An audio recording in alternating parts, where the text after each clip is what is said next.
Qo'ynanim erimning akasi erimni hiyla bilan chet elga jo'natdi. Erim esa akasiga umuman itoatsizlik qilmadi.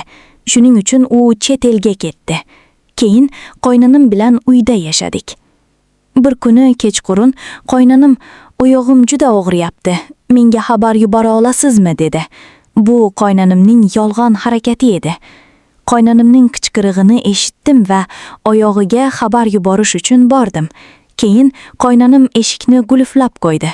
Keyin agar men bilan nima bo'lganini eshitsangiz, hayratda qolasiz. Xo'sh, sizga hikoya aytib beray. Men erim, qo'ynanim va qo'ynanim bilan birgalikda oilada yashayman. Erim va qo'ynanim biznes bilan shug'ullanishadi. Qo'ynanim ko'pincha Avstraliyada katta qizi bilan qoladi. Endi sizga asosiy muammoni aytib beray.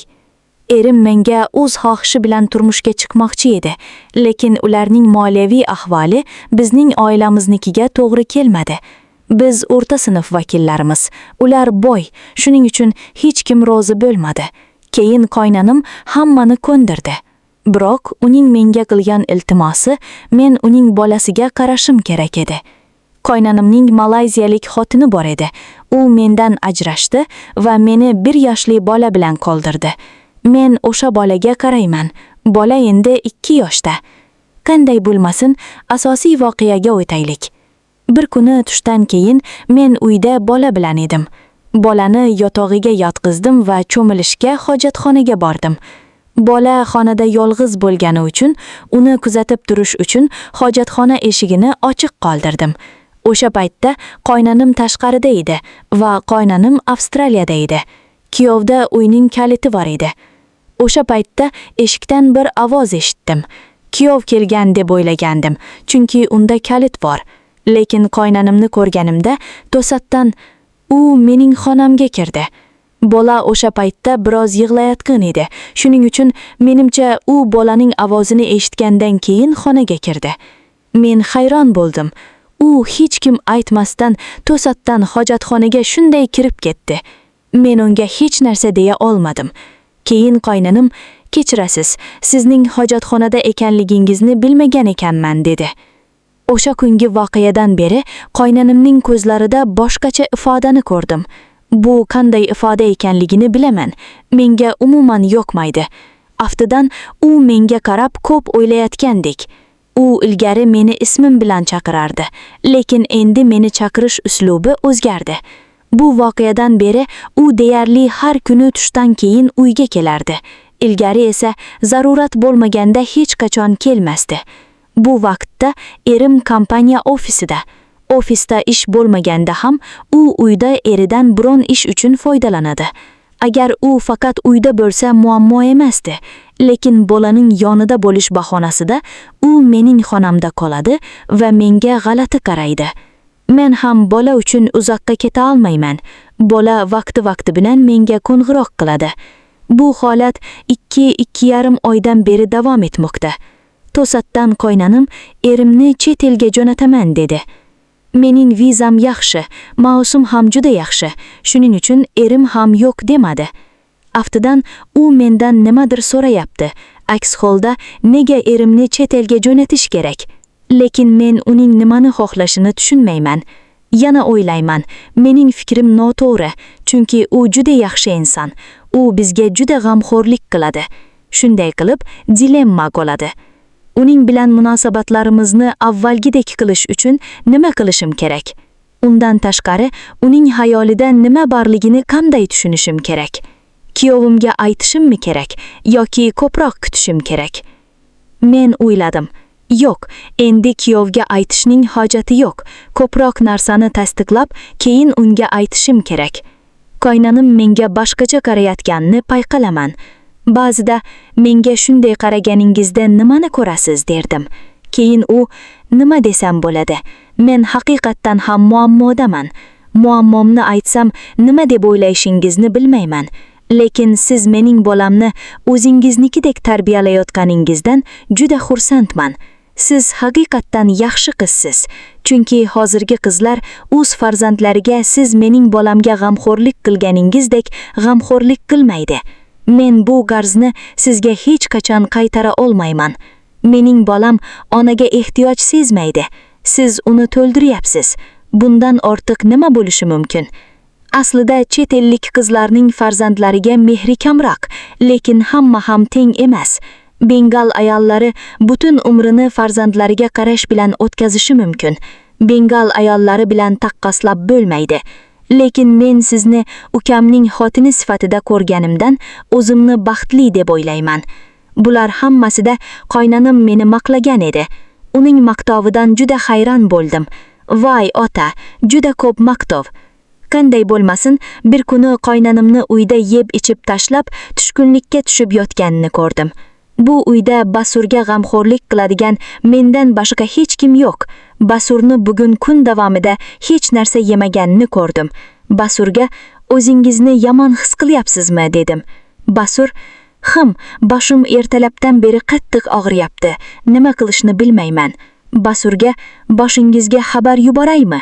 Balki sizga xabar yuborsam og'riq biroz pasayana. Basurning xabarimni eshitib juda xursand bo'ldi. U boshi haqida xabar yubormoqchi edi. Men Basurning boshi haqida xabar yuborayotganimda u, qarang, menga xabar yuborishni boshlashingiz bilan og'riqim ancha pasaydi. Qo'lingizda sehr bormi? Uning gaplarini eshitib biroz hayron bo'ldim. Men, agar menga xabar yuborsangiz, og'riq shunday pasayadi. Bu yerda qo'lingizda sehr yo'q. Agar menga xabar yuborsangiz, og'riq pasayadi. Bu normal holat. U, xo'p, menga xabar yuborganingiz uchun katta rahmat. Bosh og'riqim pasaydi. Lekin Basurning boshi og'rimadi. U menga boshi og'riyotgandek o'zini tutdi. Men buni tushundim. Uning xonasidan chiqqanidan keyin u o'ziga, men uning ongida asta-sekin o'zim uchun yaxshi munosabat shakllantiryapman, dedi. Buni eshitib, Basurning nega men bilan bunday yolg'on drama o'ynaganini tushundim. Uning niyati nima ekanligini bilish mening uchun juda muhim edi. Men uydaman, Basurning bolasi va qo'ynanim. Ertasi kuni u yana shunday tutishni boshladi. U yumshoq qichqirib, boshim og'riyapti.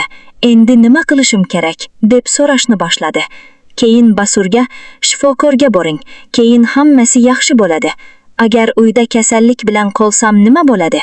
Meni eshitgandan keyin Basurning yuzi qorayib ketdi. Uning chindan ham boshi og'riyaptimi yoki shunchaki shunday tutyaptimi? Men uning ifodasini umuman tushunmadim. Men Basurga bugun seni shifokorga olib boraman dedim.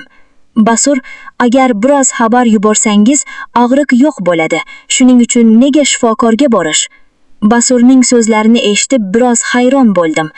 U mendan unga xabar yuborishimni so'radi. Men uning aslidan nimani xohlashini bilishim kerak.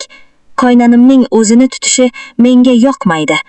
Shu orada erim menga qo'ng'iroq qildi. U mendan, "Salma, ahvoling qanday?" deb so'radi. Men, "Tezroq uyga qaytsang yaxshi bo'lardi. Chet elda uzoq vaqt qolishning hojati yo'q. Iloji boricha tezroq qaytkel." Xotinim bunday gap aytganidan biroz to'xtab qoldim. Erimning so'zlariga ko'ra, xotinim hech qachon bunday gap aytmagan. Bugun u shunday gapiryaptiki, men o'zimni shunday his qilyapman. Bugun uyga qaytaman. Salmadan so'radim. "Senga nima bo'ldi, Salma?" Salma, "Yo'q, muammo yo'q. Katta aka seni kuzatib turadi, to'g'rimi?" Men, "U seni kuzatib turadi." Men, "Xo'p, hozircha qoldiramiz, keyinroq gaplashamiz", dedim. Basu orqamdan aytganlarimning hammasini eshitib turardi. Suhbat tugaganidan keyin Basu o'z xonasiga ketdi. Kech bo'ldi. Basu menga qo'ng'iroq qildi. U, "Salma, bugun oyog'im juda og'riyapti. Menga nima bo'lganini tushunmayman. Kasallik kundan kunga yomonlashib bormoqda. Agar qarshi bo'lmasangiz, iltimos, oyog'imga xabar yuboring." U og'riqdan qichqirib, "Oyog'im juda og'riyapti", dedi. Basurning qichqirig'ini eshitib, men uning oyog'iga xabar yuborishni boshladim. Keyin Basur uxlab qoldi. Basur uxlab qoldi va men uning oyoqlarini massaj qilar edim. Lekin bola u yerda yig'layotgan edi. Men Basurga, "Uxlab qoldingiz, bola yig'layapti, men ketayapman", dedim. Keyin qo'ynanim, "Mayli, bolani uxlatib qo'yib, qaytib keling", dedi. Qo'ynanim menga xuddi shu uyning xizmatchisidek muomala qilyapti. U menga doim nima desa shuni qilishim kerak edi. Bu oila uchun barcha ishlarni qilishdan juda charchadim, lekin boshqa kimdir mening dardimni tushunarmikin? Ertasi kuni qo'ynanimga "Boshingiz og'riyapti, oyoqlaringiz og'riyapti, davolaning. Bugun seni shifokorga olib boraman. Agar borishni istamasangiz, majburiy borishingga majbur qilaman." Qo'ynanimning tomog'i qurib qolgandek tuyuldi. Chunki agar u shifokorga borsa, haqiqat oshkor bo'ladi. Unga hech qanday kasallik tashxisi qo'yilmaydi. Keyin ehtimol u mening nazarimda aybdor ko'rinishi mumkin. Buni o'ylab, qo'ynanim shifokorga borishni istamadi. Men buni juda yaxshi tushunar edim. Shuning uchun bugun qo'ynanimga "Agar bugun shifokorga bormasangiz, uyda yolg'iz